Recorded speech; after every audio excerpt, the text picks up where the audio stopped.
Okay, we're on. Everyone's here. Wonderful. Nice to see everyone. Okay, thank you everyone for coming. This is a Black History Month presentation from the Freedom Road Socialist Organization. I'm here. I'm Delilah Pierre. I'm Vice President of the Tallahassee Community Action Committee, as well as an organizer from the Freedom Road Socialist Organization. And I wanted to get Black communists and socialists together to kind of not only have a discussion about Black History Month, about the Black communists and socialists who inspire them, but also about the very real and very often political repression that's especially intensified against Black people who fight for what they believe in, against Black people who fight for an ideology that is often scorned upon, especially when colonized and oppressed people use it. And so first, I just wanted to have everyone go ahead and introduce themselves and give a brief introduction. It's kind of like the work they're doing. I really hope y'all respect these incredible, amazing activists and organizers. They're out there doing the real political work today. So I'm going to start with Regina Jones, my love and president of the Tallahassee Community Action Committee. Hi, my name is Regina Joseph. I'm the president of the Tallahassee Community Action Committee. Thank you all for being here. I'm also in the Freedom of Socialist Organizations within Tallahassee. And as Lila said, this is an event that we plan to shed some knowledge on what's going on here in Tallahassee, Jacksonville, Chicago, and hopefully we'll all walk away with a stronger sense of how we want to bring about revolution. I know Frank Chapman is going to be leaving soon. He is, leading the National Alliance Against Racist and Political Repression, NARPR. And so I want to make sure that you have time to, discuss your book and how your experience very much relates to this topic. Okay, yeah. And then quickly, we're going to have Frank Chapman mostly go ahead and speak. Frank, would you like to speak? Sure. Well, I want to thank you, comrades, for having me here. It's a great honor. I like the idea of getting Black communists together to talk about doing Black History Month, to talk about their ideas and how they came to be who they are. I'm also a member of Freedom Road. I'm the Central Committee of Freedom Road Socialist Organization, and as well as the National Alliance Against Racist and Political Repression. You asked me to speak about my book and also about the whole issue of repression in the United States, racist and political. The book is not is on a subject that is often broached, but very rarely gone into, and that is Black liberation and socialism. You probably have heard of some other books with the same title, but I think this is the first book where we deal with this question strictly on what a Marxist-Leninist perspective, and what do I mean by that? This book is about the relationship between two great revolutionary movements. The revolutionary movement for socialism that came about in the late 1840s, early 1850s, and the struggle for Black liberation, which goes back to the dawn of the African slave trade in the latter part of the 16th century. And a lot of people don't recognize it, but I think Karl Marx did. If you read his book Capital, you'll see that the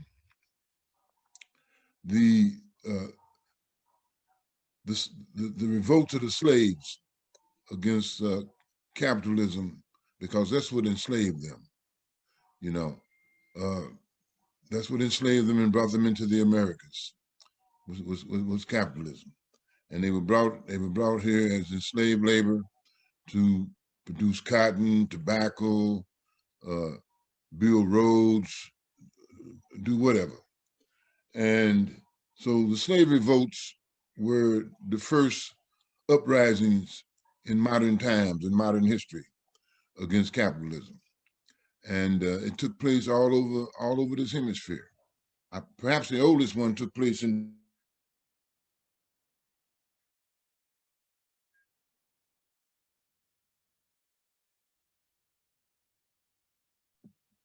Did Frank stop? Frank did stop. Give it a moment. I think he's coming back now. into the community, and that community exists to this day. You know, uh, Sorry, Frank, could you repeat a little of that? Unfortunately, you paused up a little bit. I beg your pardon? Oh, there was just like some technical difficulties, so I was wondering if you could just like go back and repeat a little bit, please. Oh, I was saying that one of the oldest liberated communities in this hemisphere in terms of the fight against capitalism is a place called Quilombo in Brazil, which was founded by a black woman by the name of Pelmatis. And it goes back to the 17th century. And they were able to maintain their independence all the way up to the present day. Then also, you know, there's a history of the Maroons in the Caribbean, where slaves started communities and whatnot. This is before utopian socialists started finding communes like Robin Owen and whatnot, you know. So this is a long struggle. But the book is not mainly about that struggle. The book is mainly about how once socialism came into being, once scientific socialism emerged, that there was an automatic, organic connection between that and the struggle for Black liberation. And Karl Marx recognized it over and over again. And he particularly recognized it in one of his volumes of Capital, where he put forth the proposition that labor in a white skin cannot ever be free as long as it is branded and sold in a black skin. And that's kind of how we start the book, you know, by saying that not only was that a true expression, but it also expresses the essence of Marxism, the revolutionary essence of Marxism, because Marx realized that there couldn't be a successful struggle for socialism without recognizing the struggle for Black liberation. You know, he realized that there could not be a development of class consciousness on the part of white workers as long as Black workers were being enslaved and held in bondage. What I mean by that is that the working class first sees itself as a class that's just fighting for better wages, better working conditions. In other words, fighting to be a better fed, better clothed slave. Class consciousness means that it's not doing just that. Class consciousness means that the working class is fighting to end wage slavery. And that struggle is hampered and hemmed in if it does not recognize that that it cannot develop and it cannot fully come to fruition as long as Black people are being bought and sold as chattel. And so that was a very critical recognition on the part of Karl Marx and part of the theoretical foundation of scientific socialism. What happened in the latter part of what happened in the 1870s was the first international dissolve. If you want to get into details about that, you got to read the book. So I'm just going to mention it in general. It dissolved, and the Lasallian socialists or the revisionists took over the socialist parties. In Germany, it was the Social Democrats. Same thing in the United States with the various socialist parties, like the Socialist Labor Party and so on. And what they did was they stepped away from what I just said. They stepped away from that proposition that labor in a white skin cannot be free if it is sold and branded in a black skin. And they started saying something almost the direct opposite of that. And that is that first, white workers had to be liberated. And then they would automatically liberate Black workers. that's the opposite of that, you know. So that was the first betrayal of Marxism as a science, you know. And that revolution took place in Russia in 1917, and there emerged out of that the International, or the Communist International, what became known as the Comintern. Now the Communist International, time they came on the scene, they issued this statement right here. They said the Communist International breaks once and for all with the traditions of the Second International, which in reality only recognize the white race. The task of the Communist International is to emancipate the workers of the whole world. You know, not just white workers in Europe, but the whole world. So that was added to the Communist Manifesto where it says, workers of the world unite. There was added to that, workers of the world and oppressed people, colonized people, unite, you know. And that was a new chapter in the development of our movement, but it also came about during the age of imperialism, you know. And so what began to happen then is that the Communist parties began to consciously and deliberately establish a policy of having unconditional solidarity with national liberation movements throughout the world, not just in words, but also in deeds, you know, helping them to execute revolutionary struggles to the best of their ability and their resources. And so that was definitely a new era, and it was the era of Socialist Revolution. That's what came about in 1917. You know, a new era in human affairs, the era of Socialist Revolution, and it was simultaneous with the rise of imperialism.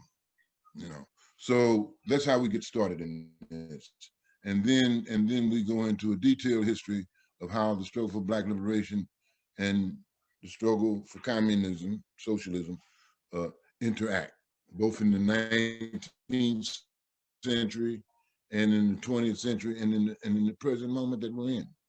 And we give a detailed history of that, almost a blow-by-blow account, starting with the rise of capitalism, the Civil War, World War I, World War II, the rise of fascism, and the whole question and the merger in the United States of North America, struggle in the Black liberation movement, the merger between Black revolutionaries and communists coming together and fighting this out in the new Communist Party that was formed in the late 1920s, and fought the good fight, you know, all up during the 30s and into the 50s. Now, what happened in right after World War II, and I'm going to end it with this, is that the Comintern dissolved, and the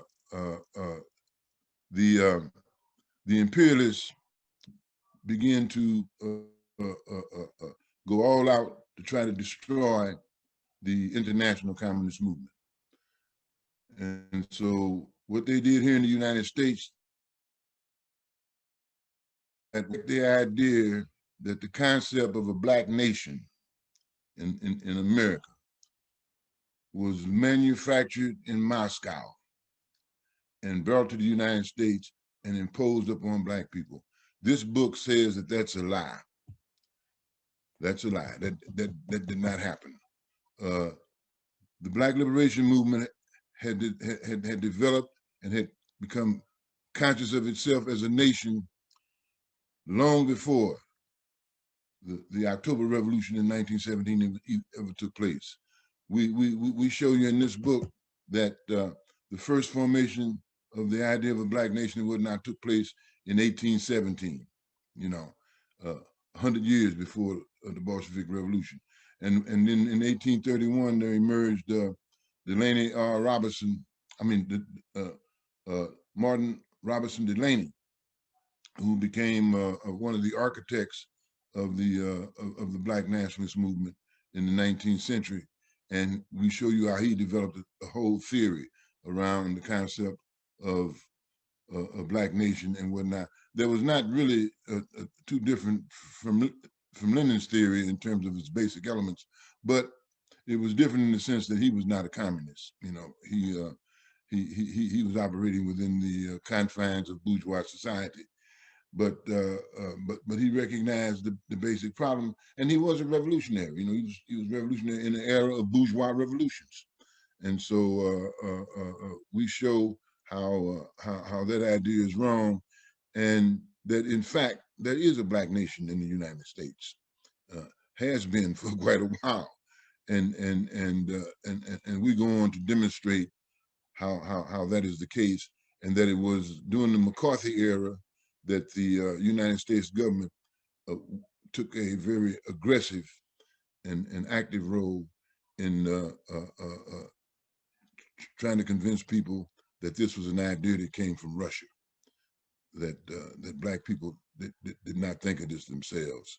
It was something that come from outside, which is a total lie, you know. So, and then it goes on from there, coming all the way up to the present. You know, we finally end talking about the Black nation in the United States, and also making some comments about the 2020 rebellion initiated by the ghastly murder of George Floyd in Minneapolis, and then we also talk about what the revolutionary process looks like today, and what are the tasks in front of our movement today.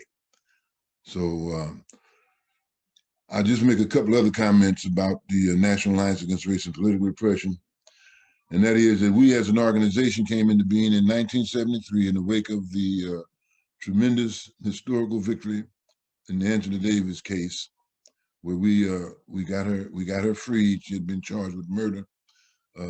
She was supporting the Soledad brothers in San Quentin prison, and they claimed that she was involved in a murder that took place in San Rafael, where George Jackson's younger brother took a judge captive and several jurors, and then in the shootout, people died.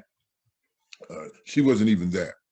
So we built one of the our movement, the communist movement, and the Black Liberation Movement, built one of the strongest international defense campaigns the world has seen, and got her free. And out of that came the National Alliance Against Race and Political Repression, which we just refounded here in Chicago,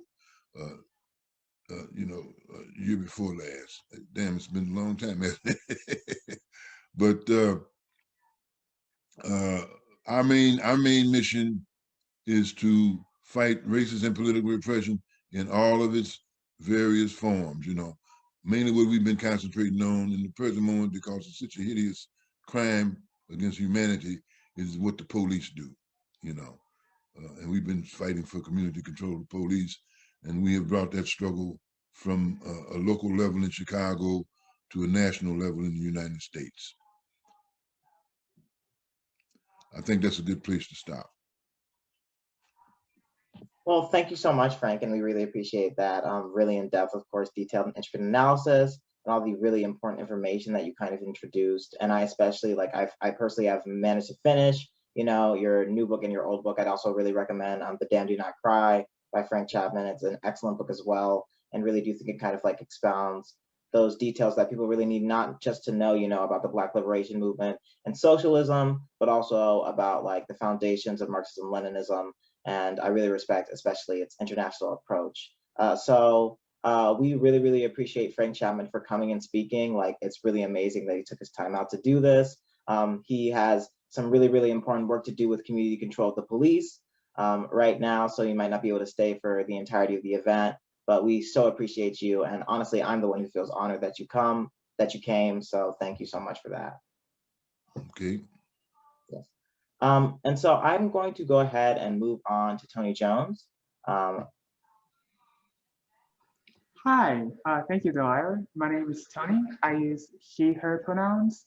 I'm from New Orleans, Louisiana, one of the major metropolitan areas of like the Black nation. We had in 1811, the largest slave revolt in US history happened here.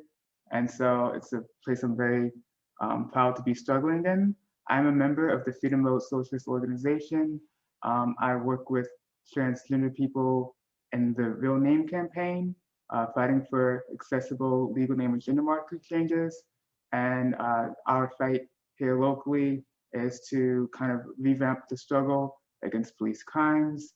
And part of the way that we're doing that is joining with the national kind of like day of action on March 8th for the trial of Derek Chauvin. We want to continue the momentum forward from the 2020 rebellion and get justice and show the might of Black people against the forces of police repression and violence. Thank you so much. That's so amazing. Really important work. Y'all have no idea how hard it can be to get your name changed, honestly, as a trans person. In fact, one thing that I went through recently, I just got basically my license changed, and I'm gonna have to go and get another picture and pay more money because obviously for a lot of reasons, I couldn't appear as the person I wanted to. It's complicated. Monique Sampson, an incredible organizer with the Jacksonville Community Action Committee, will be next to kind of speak briefly about her political intent.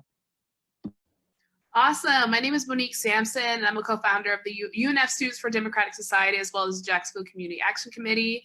And some of the things here locally that we focus on is just combating police crimes from the Jacksonville Sheriff's Office, as well as fighting for more rights for people on our college campuses. So the work that we're doing is definitely super duper important, especially, you know, coming from the era of Trump to now moving to an era where it is seen as normal to bomb other countries, and it's not. So the work that we're doing, that we're all doing, is super duper important, and I'm honored to be here today.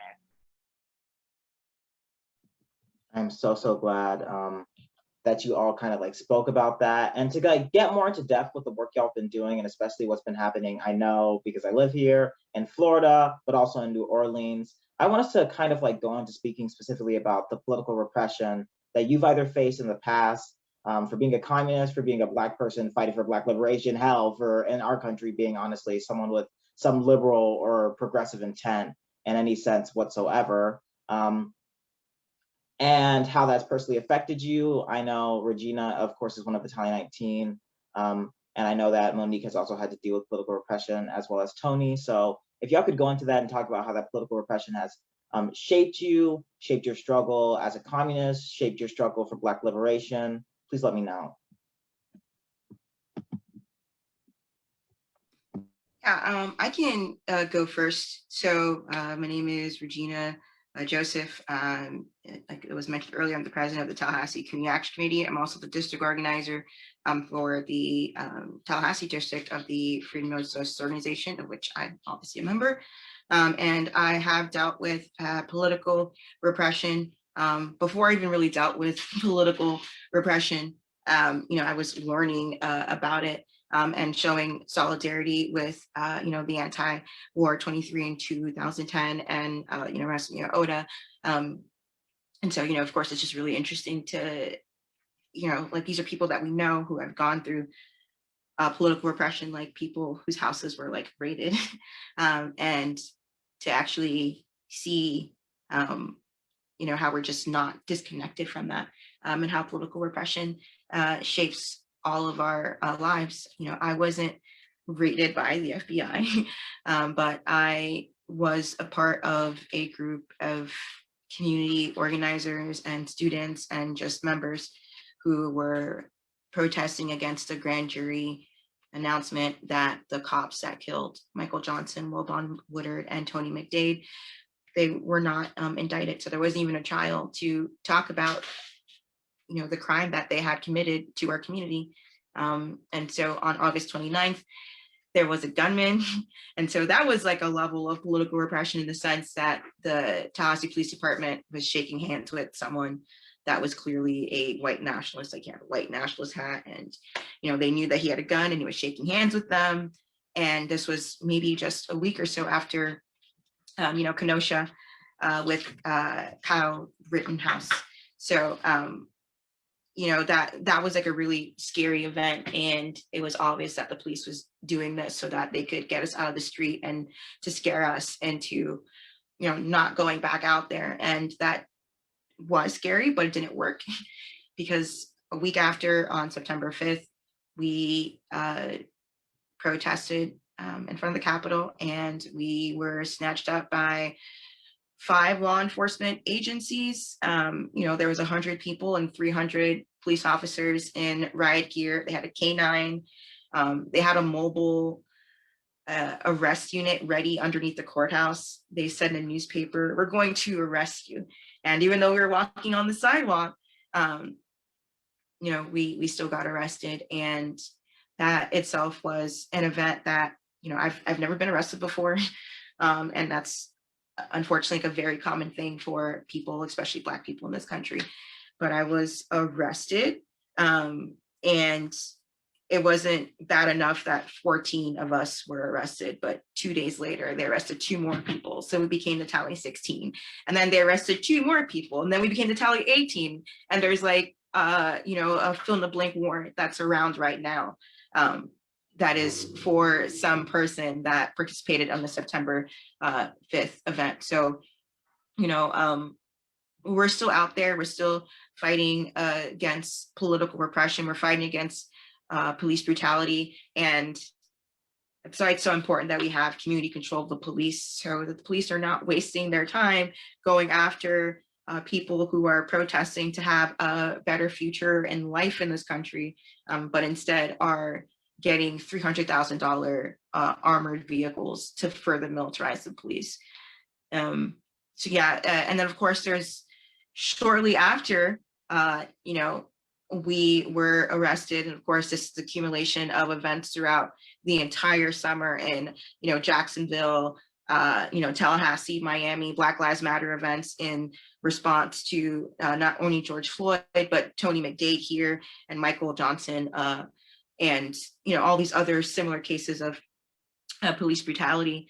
And then when we go out to make sure that we have our so-called First Amendment rights, now we're being like further repressed. And so they, the capitalist system makes it incredibly hard to fight against the capitalist system. And that's also part of the reason why I became a socialist, because I was very much inspired by the fact that there were people that I know that even though they were raided by the FBI and like facing, prison, that they all united and fought together to get those charges dropped. And it's really important for us as socialists to know that the political repression is just ramping up more and more and more. And the only way that we can, in some way feel protected is by finding our home amongst the masses and making sure that we have the right to protest and the right to be there for our people. So it's just a little bit of what I've experienced. And of course, there's other stuff with, HB1 and Ron DeSantis introducing that legislation, trying to introduce that. And Delilah has been leading a lot of work around that. But that's just kind of like my personal experience of that. Thank you so much for speaking on that, especially because I know that's like, obviously I've been there, a really difficult situation. Monique, I was wondering if we could get your feelings and thoughts specifically on what you know about HB1 and your own, kind of like political repression and persecution. I know living under Ron DeSantis, and especially living in Jacksonville with the brutality and horror of JSO, is even a different situation than the brutality and horror of the Tallahassee Police Department, the Leon County Sheriff's Office. Like, I don't think people really understand how like these forms of oppression in the South are different and perpetuate themselves in different ways, even in like something that seems homogenous. So I'd love to hear your feelings and thoughts on that. Yeah, HB1 is definitely the Goliath of our lifetime. It is one of those things that if it does pass, it is over for a lot of us. The events that we had in the summer here in Jacksonville where thousands took the streets and a few people decided that they wanted to break windows under HB1, all of us could be arrested under different RICO predicates that are definitely very scary. HB1 is the only thing that will stand in the way of all of us possibly going to jail. it will essentially make organizing illegal and more scary and more dangerous than it already is. As far as political repression here, I mean, JSO with our events and our rallies, trying to close them down early, trying to close them down illegally, pepper spraying people. A lot of people that have joined committees and so on and so forth were people that were brutalized by JSO over the summer, and they were apolitical before, but realized like this is actually going to affect me. Like I need to stand and I need to fight back. Certain things like them bringing drones to our events and having drones flying around. We had a Mothers of the Movement event. They had drones flying around. It's absolutely ridiculous. Specifically on campus, you know, telling us that we're unable to use certain sound, we're unable to protest on certain days. The area that we're protesting is going to be closed down, so on and so forth. It's absolutely crazy. And HB1, I cannot stress this enough. Definitely the fight of our lifetime. Definitely will be the difference between a lot of us spending years and years in prison for no reason other than organizing for liberation and freedom in our lifetime. No, absolutely. And like, as someone who's been organizing against the bill, you know, like I definitely see kind of like the effects that it's going to have. I think like if we get into the specific details of what HB1 is going to do, basically, if you're a college student and you get arrested at a protest, they can take away your financial aid, which they're already trying a lot of other ways to basically take away people's financial aid, but they can take away your financial aid. If 7 people or more at a protest commit what's considered to be a violent act, that could be a felony charge for you and each of those people. No bail for getting arrested at a protest or for getting arrested for protesting. No bail. So you could stay in prison for however long that may be, however long they want you to be. You know, it really is this draconian authoritarian bill. And on top of that, Ron DeSantis has the audacity to further disrespect the Florida populace and further disrespect people by trying to essentially also make voting for Black and brown people in Florida illegal. So it's a full out, it's not just that, you know, it's a full out attack against any democracy in this state with the little pieces we have. Tony, how can you relate to that in your own struggle in New Orleans and with the work you're doing? Yeah, we definitely know that racial, national, political profession, all these things are connected. They can't be really separated. And I can speak to it on a general level and maybe get a bit into particulars. I feel that even in my own life, very early on, obviously as like a Black person, a nationally oppressed person, the first type of like oppression of a racial and national oppression is very like prevalent and obvious in life from just watching experience of parents. But even as a young person in school, I began to see like outright political repression affect myself more personally and with family members. I have a brother who has been facing repression ever since the Occupy movement from state forces. And more recently, I've had my sister face repression from the FBI after the 2020 uprisings. Personally, I myself have faced political repression by being arrested while protesting ALEC in New Orleans. So like in Louisiana, we have what's called Cancer Alley. We have a lot of investment in chemical refineries, unlike the same places where prior you had plantations, and we have a strong environmental movement based around that. And because of this, ALEC, the American Legislation, I think Exchange Council, I'm sorry, I'm getting that name wrong, was pushing legislation to further repress political activists on environmental issues. And merely speaking up against that, myself and other organizers in New Orleans had been arrested. And that was my first experience just a few years ago, dealing just as myself being repressed for merely like speaking up at a protest against political repression. And that gave me some perspective on what it's like being repressed when you have like particular relationships with these like the superstructures of capitalism and fascism. So experiencing what it's like being arrested and incarcerated just for a short time in jail. For that day, I got to see how you're treated being Black and how you're treated being transgender and being arrested, and the unique and particular difficulties that come with that, and the way that the system will punish you explicitly for that. More directly to the point of repression in 2020, and kind of like this theme of we're not homogenous, there's like we face different forces. Because of Hurricane Katrina and the strong fight against police repression and the violence that we faced under the NOPD, New Orleans had won a federal consent decree. So in some ways, our police force was kind of supposedly held back by federal forces from committing what they might consider to be repressions against free speech or political speech. That being said, we weren't under any real protections during the uprisings, and we still had instances of police shooting less than lethal weapons at people, tear gas in instances. And during one of these marches where tear gas was used, we had local organizers, and my sister was also involved, face being tear gas police and by the police, and then the same institutions that are supposed to be upholding the federal consent decree, the FBI had then gone around and gone to organizers' houses to try to intimidate people against speaking out against this racist violence. And an FBI agent went to my father's house, asking questions about my sister and such. So like even in our like differences, even our victories, there's still like ways that the state uses all of its forces and mechanisms, even past the local police level, breaking in national forces to kind of like stifle and silence us from speaking up.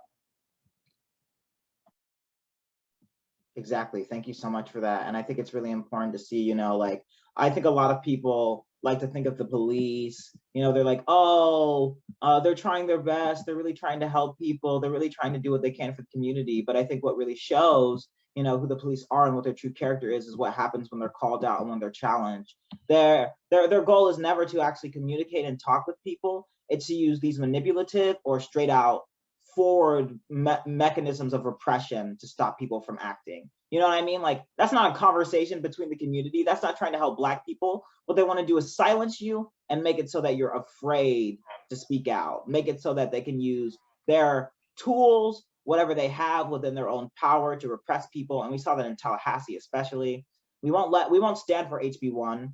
We won't stand for SB 484. We won't stand for this political repression. So if you have the time, come out to our protests. Monday, March 2nd at 400 South Monroe Street. Tuesday, not Monday, Tuesday, March 2nd at 400 South Monroe Street. We need everyone possible able to mobilize and come out and stand out against this bill. We need everyone possible to show that we'll stand out against this bill. We need to show Jason Pizzo, these moderate Democrats, and these Republicans that we won't stand for this authoritarianism policy, that we won't stand for not only having 30,000 deaths in our states, but facing more horrors and punishments for simply speaking out against that. So if y'all can come, again, that's Tuesday, March 2nd at 2 p.m., 400 South Monroe Street, the Florida Historic Capitol Museum, please do. And now I kind of want to move on specifically into more of a discussion about the Black socialists and communists who have inspired us to do our work. I think like you kind of can't get really involved and become like a long-standing socialist or communist or even an organizer if you don't have anyone to look back to and say, wow, look at what they were able to do and look at how they were able to like grow. So I would love to hear who inspired you, what communists and socialists kind of like gave you a deeper understanding of the world, or gave you a deeper understanding of repression, or gave you a resolve to fight. Okay, I'll go. I have two. So I have Fred Hampton, who's actually a Virgo as well. But I have Fred Hampton, who definitely inspired me with just his militancy, hearing his speeches, hearing about the Rainbow Coalition, just looking into him and just seeing how beautiful and inspiring his life was and how much he accomplished at 21. He was 21 years old when he was killed. So he was involved in the Panther movement for a while. So he was definitely inspiring. Another person, this will sound really cliche, is my partner, Michael Sampson. He was a communist that definitely really inspired me. He helped me figure out what books to read. He helped me when I was a baby socialist saying really stupid things. He was very patient with me. And I was really impressed with how he was building organization and power here in Jacksonville. So those are the two that really inspired me to become the Black communist that I am. So yeah. Very sweet. I love and I agree definitely with Fred Hampton and Michael Sampson, both incredible and principled communists and socialists. Tony Jones, Regina, like, what are you thinking? Who's like a person you look up to? We both picked Claudia Jones.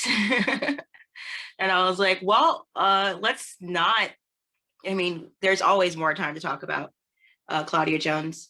I know, Tony, if you wanted to go first, I was going to play a video right after you. Yeah, I can kind of speak generally to why Claudia Jones was someone I picked as a Black socialist that inspired me. I think, like, first off, like, maybe Claudia Jones was the first, Marxist Leninist, or the first socialist that I knew of or was inspired by. But definitely, I feel the legacy and the impact of her work is what kind of like made space for me to find the science of like Marxism, Leninism as like a science that could work for me, as something that I can see myself represented in with dignity and represented in, to the like full respect of the like contributions that Black women make to revolution. Claudia Jones inspires me like in part because like looking at her story kind of like one talks to like these particular like strengths that come from having particular oppression, and as like a reflection of how our like differences and our like backgrounds shape the differences in our oppression. One thing that I think is really cool about Claudia Jones is that even like as a young person, you see her anti-racist like politics, her anti-racist just like mindset and instincts shine from the get-go. There's one letter that she writes to William, that she's writing to Foster in the Communist Party, where she talks about how as a student she was running to, for like a student government position and had picked a Chinese student as her running mate. And, even as like a young age, she had teachers try to convince her that like, oh no, you shouldn't like try to have a Chinese student be a running mate. Like you should be prejudiced against the student. But Claudia, like having like a particular political instinct, even at a young age, knew that like we're stronger together when we like resist white chauvinism and racism and this national oppression, and ran with that student and won. And I think like that type of just like embodying that type of solidarity is something that I really want to look up to and want to embody myself. And that's just like Claudia, like, before she even like becomes a Marxist. I think what also inspires me is that like Claudia was a Black nationalist and was outspoken against fascism. She was like an anti-fascist who worked with like Black nationalist newspapers speaking out against fascist Italy and Ethiopia. And in like the same letter to Foster, she writes about how, like after becoming more familiar with Marxism, Leninism, that she was so, dedicated to being a member of the Young Communist League. And when she was offered a role in working at the Daily Worker versus taking, like an artist role under the WPA that would pay her like, she said $150 compared to the $150 a week compared to the $12 and $15 a week. She immediately like, in full kind of like working class type of like priority, picked the job of the Daily Worker over like you know, her own like personal embetterment. And yeah, we're kind of going past time a bit, so I don't want to you know, take up too much time going into all the details. But eventually, you know, Claudia had a long, just like I don't want to say the word career, but like a long, just like life as like a I'm like not coming up with the best words to describe the like portfolio of an organizer, but after doing all of this organizing work, Claudia was like faced with like, you know, America's own fascism under McCarthyism and under the Smith Act and the McCarran Act, ended up being arrested, spending time in prison, along other nationalists like Puerto Rican nationalist Lolita LeBron, before she was, you know, first attempted to be deported to Trinidad, then actually deported to the UK where the government could keep a better eye on her. And I think about like how like that position of being not only a Black woman, but also someone who wasn't a naturalized citizen put her at the risk of that particular risk of, you know, being deported. And I think, you know, how, yeah, often like we face different, we put ourselves at different risks depending on where we come from in this work. And I have like kind of like the most respect for those who understand the risks and, you know, fight for what they believe in anyways.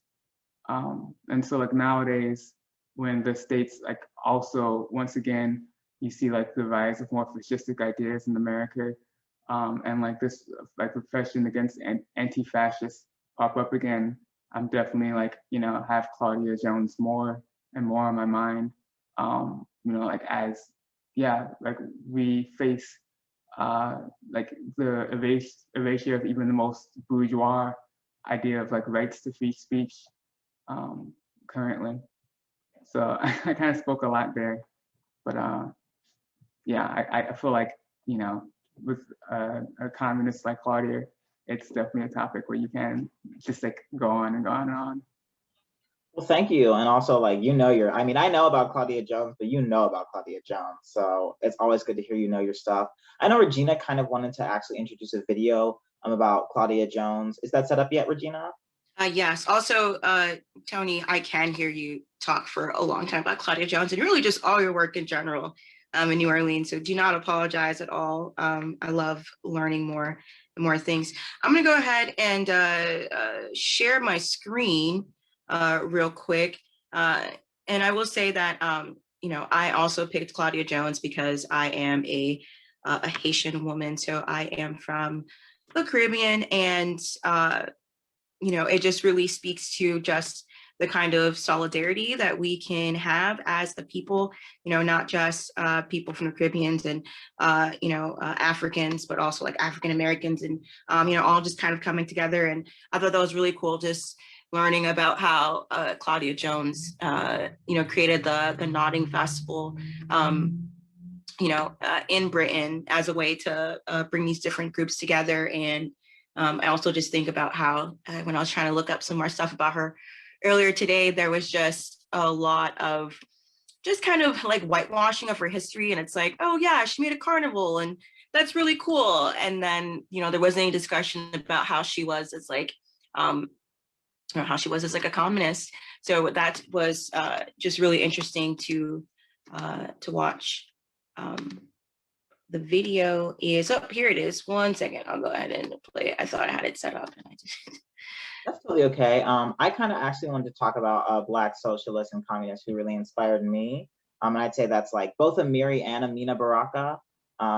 Incredible work. Okay, it's all set up. Go ahead. Okay, here you go. I'm gonna play like the first like 5 or 6 minutes of it.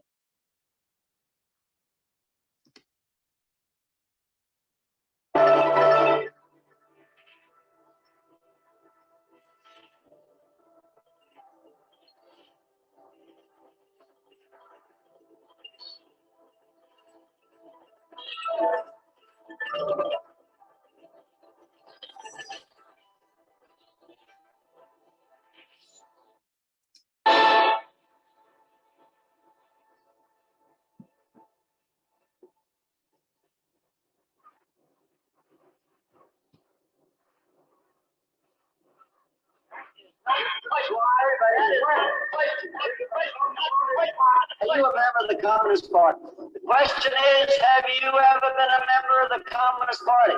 I'm framing my answer in the only way in which any American citizen can frame his. Then you deny, but you invade. Absolutely invade. Then you deny. You refuse to answer that. Someone said they couldn't hear it. Was that on the Facebook Live? Yeah. Okay. Worked very well anyway. I'm gonna stop the screen share. Okay. Oh, share audio. Okay, 1 second. Embarrassing. I'm just gonna try that one more time. Okay, well, this is perfect because I can go ahead and quickly talk about Amira and Amina Baraka. So like Amira and Amina Baraka really interest me as socialists because one, I'm a poet and I really love poetry and love art. I suggest you go ahead and read Confirmation. It's this huge selection of poetry from like Black radical consciousness that Amira and Amina Baraka compiled. And it's one of like the most full collections of poetry I've seen from like Black radicals, specifically like a lot of Black women, and their poetry kind of like shines there, and I really love that. But I really love them because I think they like had to struggle towards that kind of consciousness because for a long time Amiri Baraka was a Black nationalist, which is an amazing position to have, but he kind of like gained and developed like, in my opinion, a better understanding of kind of like specifically the movement and the work he was doing, and came to be a Marxist-Leninist, and he faced real consequences for that. Like when he was a Black nationalist, he talks about in his book and his autobiography and other places. When he was a Black nationalist, you know, he was making money, people were willing to publish his poems. The moment he becomes a Marxist-Leninist, like he faces kind of like blacklisting from the industry and real like restrictions and what he's able to do with his art. So, you know, the punishment he felt from that, but also like the struggle he took to kind of like get to kind of like that higher stage of understanding, to get to that place where he was able to kind of like, I guess I would say kind of like, you know, develop within the movement is really inspiring to me. I love his autobiography. I love him talking about his childhood and the life he kind of goes through. He is very creative and talks about kind of like his first childhood events and kind of like what he goes through as a child, the different experience he goes through. And also I love how he struggled against his own homophobia and transphobia, honestly, because he has, and especially in his earlier works, a lot of homophobic and transphobic statements that I do not love, but I think overall Amiri Baraka was conscious and was a friend of the people and chose to improve upon those thoughts and beliefs and feelings like so many socialists we've seen have in the past and in the future. And Amina Baraka also is an incredibly inspiring figure, not talked about nearly as much, but she's his wife, also a Marxist-Leninist, has some bomb-ass poems about Marxism-Leninism that y'all should read, and was really like on Amiri and calling him out and telling her to respect her and her position and put her first and to not ignore the women's voices in the movements. Because basically Amiri was a part of this Black nationalist organization, and of course, in the 60s and 70s, even in like the BPP, at first, at least, there was a large amount of misogyny. There was a large amount of sexism. Women had to deal with, you know, kind of like the oppression and contradictions of how they were treated by men. And, you know, I think Amina did a good job of principally struggling against that, not trying to sabotage the movement or dissolve things for her own personal concerns or needs, but also recognizing that to not struggle against misogyny, to not struggle to see Black women as they are, which is some of the most interested people in socialism and communism, some of the most interested people in fighting for the community. It just is facts and numbers, y'all. That's why we were 60% of the Black Panther Party. That's why we still got Elaine Brown and Ashley Farmer and these other Black Panthers out here speaking on these topics and working for people today in whatever way they can. I think that's really important to focus on and kind of talk about. So I would really suggest you like read Amiri's autobiography. Honestly, I can't lie, I liked Frank's better, but I really like Amiri's autobiography. Read his poetry. He has a lot of really good poems online.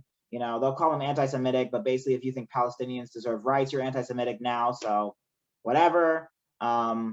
He's a really incredible poet and incredible author who I think really could help people glean a better understanding of not just Marxism-Leninism, but also kind of like what the 60s and 70s were about and what people were struggling and fighting for. So if y'all are interested in that, I really would suggest it. How's it going, Regina?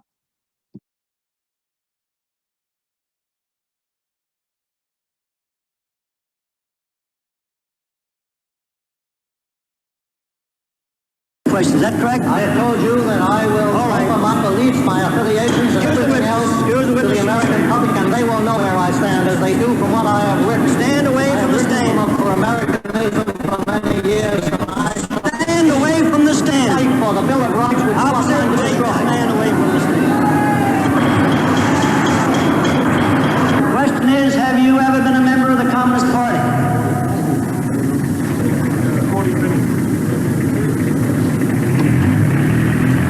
They drove through the early morning, even as the German fascists drove through the city streets.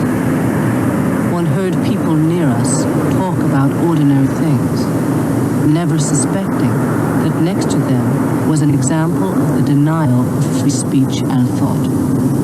The roundup of working class leaders was proceeding on schedule. One has to understand this. It was terrible fear. People were afraid of losing jobs. They were afraid of speaking to relatives who had been indicted. It was an insane, what I would, in thinking back, a very insane period in the history of the country from which this country has never fully recovered.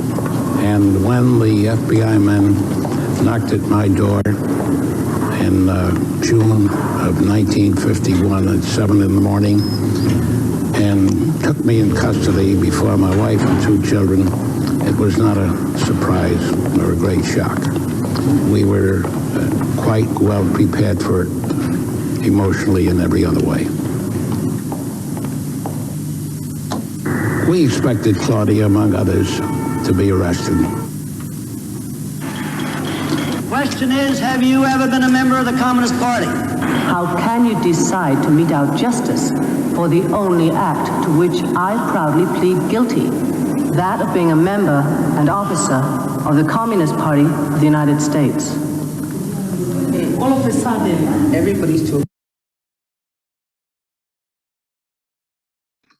That whole thing is like 29 minutes long, so I'm not gonna play all of it, but it's just really jarring watching that earlier today. Let me turn my camera on. It was really jarring just watching that earlier today. And it's like, you know, the person is just like hitting the gavel, asking, have you ever been a member of the Communist Party? And I just think about just like the growing, you know, not just political repression from the state, but even kind of the Red Scare, like McCarthyite stuff that's supposed progressives and leftists still spew, and just how important it is for us to learn about that sort of history so that we can be better prepared for it, and also, you know, still be inspired by Claudia, who, you know, when this happened to her, it like really affected her health. Before you know, she was arrested for being a communist, which is should not be illegal. She contracted tuberculosis, and it really affected her health. And she had multiple heart attacks. When she ended up serving time in prison, she had a heart attack, and then you know, then she got deported. And well, you know, she was also trying to fight against deportation, but she had just been so sick at that time that she, you know, supposedly volunteered herself to be deported, which to me doesn't make, no one volunteers to do that. You know, you're being coerced into that. So you know, that happened, but even despite that, like, she is, I feel like, much more revered in like the United Kingdom and like Britain because of the fact that she helped start the Notting Festival, which to this day is still like a really huge like carnival. And you know, I think that there are probably some people who have kind of like whitewashed the fact that, you know, Claudia Jones is a Black communist, Marxist-Leninist who uphold the principles of Marxism-Leninism, that talked about the Black nation, even though she was from the Caribbean, from Trinidad and Tobago. Like, she still very much talked about like the Black condition in the United States, and they wouldn't even let her go back to her home. They were like, we think we can watch you better in UK. And she went there, and she still has made like a really huge impact. So she means a lot to me. I feel like as a baby communist, it was just really awesome to be able to like see another like Black woman, you know, just being important and you know, leading the movement. There's a lot of people who say things like, you know, communism is just for white people. And from what I'm seeing here, there's none of us Let me just, yep, that's what I thought. That's none of us. Yep, I don't see that. And so that was just like really awesome to just kind of get into that and just, you know, I got into Marx and Lenin by reading Claudia Jones, and then I was like, yeah, let me read some Marx and Lenin, you know? So that was just like pretty cool. And so I think she has like a really great effect on, you know, people like that to just be like, hey, like, it's not just a bunch of like white guys on Reddit who are, you know, talking about whatever, like this affects us, like real working class, like Black and brown people. Oh, and she started like the first conference for solidarity between like Africans and Asians in the Caribbean. Is like this Afro-Asian like conference. So yeah, she's pretty fucking awesome. Yeah, and yeah, I'm really happy that Tony also picked that. I'm also inspired by all of the lovely women on this panel. You're all inspiring so much, the work that's being done in New Orleans and Jacksonville. And you all are like, you know, not to idol worship or anything, but you're like the modern day Claudia Jones of today that I can look to and be like, yep, these are people that inspire me. You get me going, despite all the awful stuff that happens, like seeing, you know, Monique on CNN or like reading Tony talking about like getting the name change for trans people in New Orleans. Like there is still like, you know, like we're not history, you know, we're like literally living people that are in the struggle right now. And we can only we have the ability to change the future by all of us coming together. And I'm just really honored that I get to share a panel with all of you and Frank, who was on here earlier. That was great. I really appreciate that. And I also want to say, yeah, I'm going to go ahead and wrap up so we can get to kind of like having anyone ask any questions for us. You can direct a question at a person or just have a general question for everyone. But I just want to talk shortly also about, you know, like us as Black communists and as Black women and the intense and incredible disrespect we have to face, how we're expected to be more principled and organized in some ways.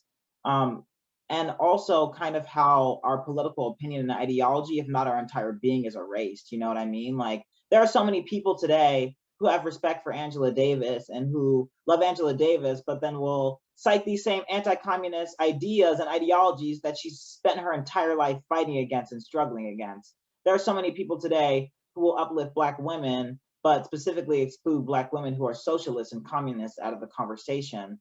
And there needs to be a conversation about that and the work we do, because objectively, we have been and will be on the front lines of fighting for Black liberation and socialism. Objectively, this is not a maybe, this is not if something happens, this is what has happened throughout history, time and time again, and what is literally happening right in front of your face right now. So, you know, like recognize our role, recognize the position we have, and like make sure that our voices are heard, because we can't fight and win socialism without Black liberation. And in this country, I also believe we can't fight and win socialism without trans and queer liberation. It's not going to happen. It is impossible. That's how we need to go about it. And that's how you need to understand it. Not, well, you know, like maybe we'll get to that if we have time. It's impossible. You can't do it. You won't be able to do it without us leading the front lines of the struggle. So let's keep that in mind because it's important. But questions and answers. Anyone have anything they want to discuss with us? Anything you thought we brought up that was interesting? Anything you just want to say? Let us know. And I think that right now, like Satya and Regina will be watching the page for Facebook Live questions. So they'll bring them up and I'll introduce them to the group.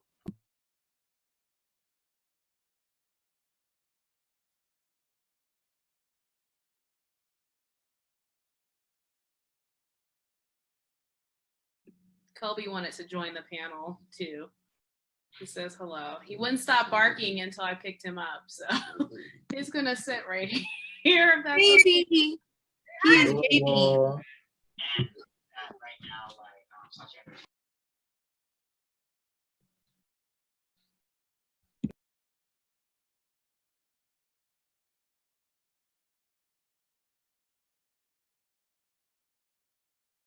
I don't think we have any, Jessica said more call me puppy. So bring the puppy closer to the camera.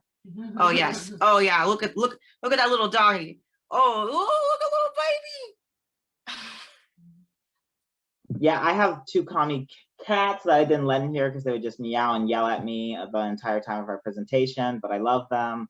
My friends like to say cats can only be anarchists, but not in my house where we worship God and Marxism, Leninism. So I'm just kidding, but am I? Okay. I think that's the end of the presentation.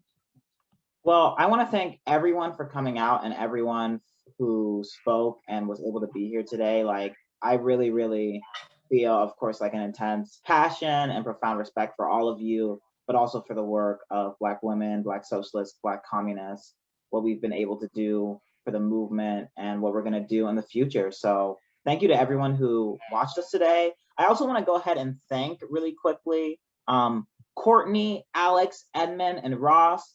They're 4 really, really amazing people, and they have done a lot of the work to spread information about this presentation and this panel. So I appreciate every single person who came out and every single person who did work for this. Y'all have a wonderful day.